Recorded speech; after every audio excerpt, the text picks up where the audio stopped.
Sa Good Vibes, mahilig man bala kamo sa agri-aquaculture. Ang pagsagod sang red tilapia kag pag-develop sa manukan kabahin lang sa mga ginapasanyog nga proyekto sang City Agriculture Office sa Bacolod para mapasanyog ang organic farming kag nutrition program sa syudad. May report si Nico Delfin.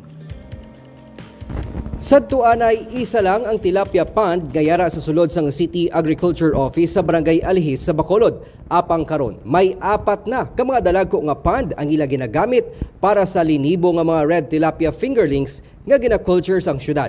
Ginsiling ni City Agriculture Head Maricar Quero, kada 4 ka bulan nagahatag sila sang tig 8 ka kilo sang ma-harvest nga red tilapia sa City Health Office para sa ginapatigayan sini nga nutrition program. For 150 days, every week, every Tuesday, gakuha kami ng 8 kilos pag ginakuha ni City Health, kag gina-distribute para ipa sa feeding program sa City.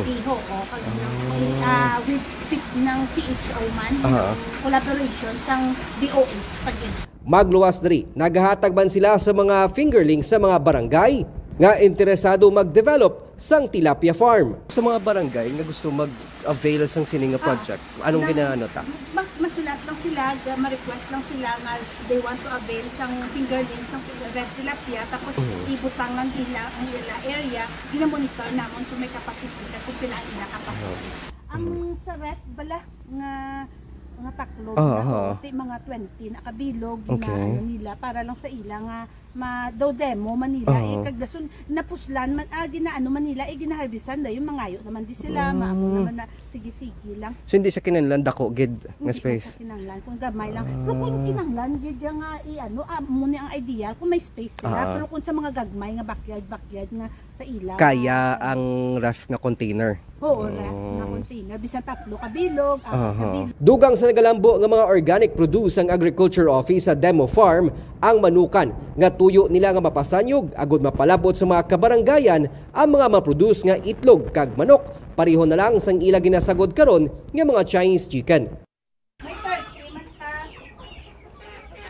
Ang mga inyo yang mga mga produce din sa kadto. Dali lang siya ang mga farmers sa breed nga amo na Chinese chicken. Pinatagaan sila namon. May average ka na nga narili so far? Nang daw pila pa man lang kabilog.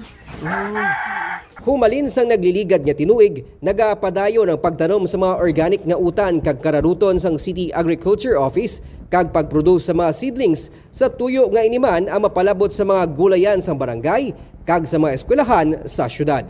Nico Delfin para sa DGCast Negros.